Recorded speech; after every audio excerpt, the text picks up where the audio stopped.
ពលរដ្ឋបានទៅដល់ផ្ទះលោកផៃបណ្ណៈឲ្យលោកជួយដោះស្រាយរឿងដីធ្លីប៉ុន្តែលោកផៃបណ្ណៈបងប្អូនជាទីមេត្រីនៅថ្ងៃទី22ខែកក្កដាឆ្នាំ2026នេះមានប្រជាពលរដ្ឋចំនួន2ក្រុមបានទៅដល់ផ្ទះលោកផៃបណ្ណៈនៅឯក្រុងតាខ្មៅដើម្បីឲ្យលោកផៃបណ្ណៈជួយអន្តរាគមន៍ករណីដីធ្លីរបស់ពួកគាត់ដែលរងនៅភាពអយុត្តិធម៌ស្រាប់តែលោកផៃបណ្ណៈបានឆ្លើយតបវិញបែបនេះថាផ្ទះខ្ញុំយូរទៅដោយសំណាក់ខៃហ្វុងហើយហេតុអ្វីបានជាប្រជាពលរដ្ឋមួយចំនួនមករកខ្ញុំបែបនេះផ្ទះខ្ញុំមិនមែនជាទីស្នាក់ការភូមិមិនមែនជាសាលាឃុំមិនមែនជាសាលាស្រុកហើយក៏មិនមែនជាសាលាខេត្តមិនមែនជាអង្គភាពឬក៏ស្ថាប័នដែលត្រូវទទួលពាក្យបណ្ដឹងរកដំណោះស្រាយជូនប្រជាពលរដ្ឋទេខ្ញុំបានបញ្ជាក់ច្រើនដងហើយខ្ញុំជាប្រជាពលរដ្ឋម្នាក់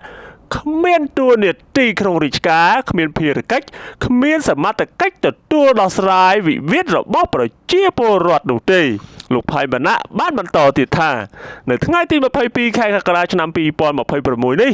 ខ្ញុំចេញពីមន្ទីរពេទ្យពិនិត្យសុខភាពមកដល់ផ្ទះវិញជួបបងប្អូនប្រជាពលរដ្ឋចំនួន2ក្រុមទី1មកពីភូមិរកាក្រោមឃុំខ្ពបស្រុកស្អាងខេត្តកណ្ដាលស្នើសុំឲ្យខ្ញុំជួយអន្តរាគមន៍រឿងមន្ត្រីសូរិយោដីចុះវាស់វែងដីហើយមិនចេញប្លង់ឲ្យក្រុមទី2មកពីភូមិដូនស្វាឃុំចាឈូកស្រុកអង្គជុំខេត្តសៀមរាបមកសុំឲ្យជួយអន្តរាគមន៍រឿងប្អូនកែឯកសារយកដីគាត់អាជ្ញាធរដោះស្រាយ3ឆ្នាំគ្មានលទ្ធផលលោកផៃបណ្ណៈបានបន្តទៀតថាខ្ញុំអាណិតពួកគាត់តែខ្ញុំគ្មានតួនាទីភារកិច្ចដោះស្រាយទេ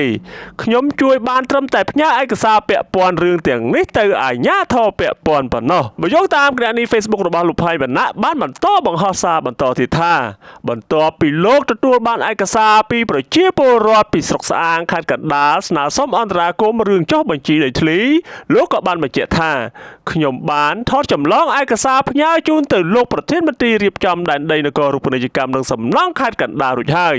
ដោយឡែកប្រជាពលរដ្ឋដែលមកពីស្រុកអង្គជុំខេត្តសៀមរាបដែលបានប្តឹងអាជ្ញាធរខំឲ្យជួយដោះស្រាយបញ្ហាប្អូនខ្លាញ់ឯកសារយកដីគាត់នៅភូមិដូនស្វាឃុំចាឈូកស្រុកអង្គជុំខេត្តសៀមរាប